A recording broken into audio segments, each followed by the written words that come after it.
Hello my dear friends, hi, मैं सैयद साद आप सबको वेलकम करता हूं on my YouTube channel Rosh study. So हम स्टार्ट करने जा रहे हैं इंडो इस्लामिक कल्चर का सेकंड चैप्टर, जिसका नाम है history of Arabia. Previous chapter में हमने डिस्कस किया था बेसिक्स ऑफ रिलीजन को, जहां पर के हमने इस्लाम के खासकर बेसिक्स बहुत ही क्लोजली स्टडी किए थे। नाउ इस लेक्चर की स्टार्टिंग के साथ हम स्टार्ट करने जा रहे हैं अरब की हिस्ट्री को, और हमने अरब की हिस्ट्री को डिवाइड किया है इन द 3 पार्ट्स, जहां पर के हम डिस्कस करेंगे Arabic history before prophet Mohammad सल्लल्लाहु अलैहि वसल्लम। देन जब प्रॉफिट मोहम्मद सल्लल्लाहु अलैहि वसल्लम इस दुनिया में तशरीफ ले आए, उसके बाद उनकी जिंदगी में अरब की हिस्ट्री में क्या हुआ, एंड देन उसके बाद लास्टली हम डिस्कस करेंगे आफ्टर द प्रॉफिट मोहम्मद सल्लल्लाहु अलैहि वसल्लम के प्रॉफिट मोहम्मद सल्लल्लाहु अलैहि वसल्लम के बाद अरब के अंदर क्या क्या घटता रहा। तो नाउ सबसे पहले हिस्ट्री ऑफ अरेबिया के इस पहले लेक्चर में हम डिस्कस करेंगे land of Arab and geography of Arab को, जहां पर के बेसिकली हम डिस्कस करेंगे अरेबियन ज्योग्राफी के बारे में। जो अरेबियन पेनिनसुला है उसकी ज्योग्राफी को यहाँ पर एक मोटी तौर पर डिस्कस करने वाले हैं। अगर ये लेक्चर आपको अच्छा लगे तो इस वीडियो को लाइक करें, शेयर करें, कमेंट करें, और इसी तरह के इंफॉर्मेटिव कंटेंट के लिए सब्सक्राइब करें to our YouTube channel. But हमेशा की तरह लेक्चर स्टार्ट करने से पहले आप लोगों के लिए एक क्वेश्चन, और आपका सवाल है कि अल्लाह जिसके 99 नाम हैं उसने फरिश्ते यानी के एंजल्स ये किस चीज से बनाए हैं। इसके लिए आपके ऑप्शंस हैं ए ईथर, बी फायर, सी सॉइल या फिर डी लाइट। कमेंट सेक्शन आपका है, इसका राइट आंसर वहां पर लिखो। हमेशा की तरह इसका सही आंसर मैं आपको बताऊंगा इस लेक्चर के लास्ट में। तो चलिए हम स्टार्ट करते हैं आज का अपना topic. So stay with us because there is a lot to know, a lot to discuss. So let's start. My friends, जब हम अरेबियन पेनिनसुला की बात करते हैं तो इसकी एशिया में जो लोकेशन है वो है साउथ वेस्टर्न, यानी कि ये एशिया के साउथ वेस्ट में लाई करता है, और इंडिया से ये लाई करता है इन द वेस्ट। तो जब हम अरेबियन पेनिनसुला की बात करते हैं, इस पूरे अरेबियन पेनिनसुला की बात करते हैं, तो इसका जो एरिया है वो अराउंड 2.9 मिलियन स्क्वायर किलोमीटर्स के अराउंड है, या फिर 1.1 मिलियन स्क्वायर माइल्स के अराउंड है। देन ये जो पूरा अरेबियन पेनिनसुला है ये हमें पानी से सराउंडेड मिलता है। इसके ईस्ट में है पर्शियन गल्फ, इसके साउथ में है अरेबियन सी, वेस्ट में है रेड सी, और नॉर्थ में है मेडिटेरेनियन सी। तो ये जो अरेबियन पेनिनसुला है इसके अंदर हमें बहुत सारे कंट्रीज देखने को मिलते हैं, जैसे कि Saudi Arab, Yemen, Oman, UAE, Qatar, Bahrain, Kuwait, Jordan, Iraq.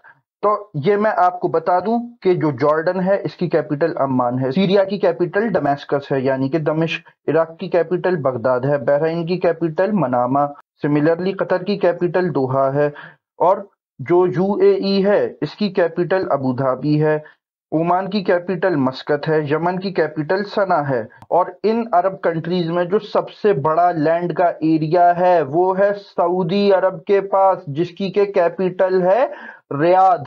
अच्छा, तो एक मैं आपका कंफ्यूजन ये दूर कर दूं कि लोग अक्सर सिर्फ सऊदी अरब को ही अरब समझते हैं, नहीं, बल्कि ये सारे कंट्रीज जिनके मैंने अभी नाम लिए ये सब अरब कंट्रीज हैं। देन ये जो अरब कंट्रीज हैं इनके अंदर हमें डिफरेंट टाइप्स के लैंड टेरेन्स देखने को मिलते हैं या लैंड फीचर्स देखने को मिलते हैं, जैसे कि यहाँ पर आपको डेजर्ट्स भी मिलेंगे, माउंटेन्स भी मिलेंगे, कोस्ट भी मिलेंगे, प्लेट्यूज भी मिलेंगे। देन ये जो अरेबियन पेनिनसुला है ये नेचुरल रिसोर्सेज के मामले में काफी ज्यादा रिच है। यहाँ पर अगर मैं पार्टिकुलरली बोलूँ तो ऑयल एंड नेचुरल गैस काफी ज्यादा निकलता है, और पार्टिकुलरली जो अरेबियन लैंड है ये बहुत बड़ा लीडिंग प्रोड्यूसर है और एक्सपोर्टर है किसका, ऑयल का और नेचुरल रिसोर्सेज का, यानी कि एनर्जी रिसोर्सेज का। और जो अरेबियन कंट्रीज या गल्फ कंट्रीज हैं ये न सिर्फ इस रीजन के इकोनॉमिक डेवलपमेंट में बल्कि ग्लोबल इकोनॉमिक डेवलपमेंट में एक बहुत ही क्रूशल रोल प्ले कर रहे हैं। तो ये जो अरेबियन पेनिनसुला है ये नेचुरल रिसोर्स के लिहाज से भी काफी ज्यादा रिच है, फिर ये लोकेशन के हिसाब से भी काफी ज्यादा स्ट्रेटेजिक जगह पर प्रेजेंट है। इसीलिए आप देखेंगे कि अमेरिका के बहुत सारे बेसेस हमें अरब कंट्रीज के अंदर मिलते हैं। बट अरेबियन पेनिनसुला के जोग्राफिकल सिग्निफिकेंस के अलावा भी इसका एक बहुत बड़ा हिस्टोरिकल सिग्निफिकेंस है। ये जो अरेबियन पेनिनसुला है ये है बर्थ प्लेस ऑफ इस्लाम, जहां पर के है मस्जिद हरम और मस्जिद नबवी। मस्जिद हरम आपको मिलेगी मक्का में और मस्जिद नबवी मिलेगी मदीना में, जो कि इस्लाम की दो होलिएस्ट मस्जिद हैं, दो होलिएस्ट प्लेसेस हैं। सो जो इस्लाम है, इस्लाम बेस करता है हजरत मोहम्मद सल्लल्लाहु अलैहि वसल्लम की टीचिंग्स पर, जो कि इस्लाम की सेंट्रल फिगर कंसीडर किए जाते हैं अल्लाह के बाद। और मोहम्मद सल्लल्लाहु अलैहि वसल्लम की पैदाइश हुई थी मक्का मुकर्रमा में सन 570 ईस्वी में, यानी कि 570 एडी। और इन्हीं की लाइफ और इन्हीं की टीचिंग्स ये हमें रिकॉर्डेड मिलती हैं इन द हदीस। और जो इस्लाम की सबसे इम्पोर्टेंट बुक है कुरान, वो इनके ऊपर अल्लाह ताला की तरफ से नाजिल की गई लोगों की गाइडेंस के लिए, उनकी हिदायत के लिए।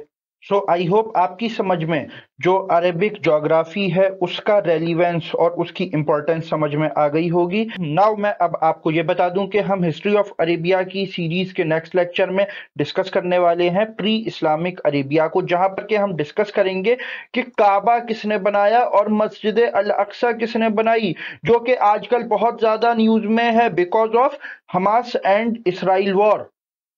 तो अभी के लिए बस इतना ही।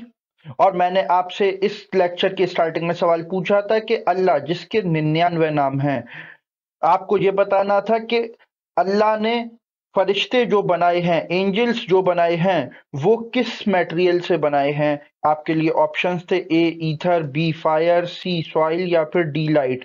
सो इसका राइट आंसर है D light. Yes my friends, जो फरिश्ते हैं वो नूर से बने हुए हैं, लाइट से बने हुए हैं। तो अभी के लिए बस इतना ही। अगर ये लेक्चर आपको अच्छा लगे तो इस वीडियो को लाइक करें, शेयर करें, कमेंट करें और इसी तरह के इंफॉर्मेटिव कंटेंट के लिए सब्सक्राइब करें to our YouTube channel. Now I am Syed Saad signing off. Okay, bye.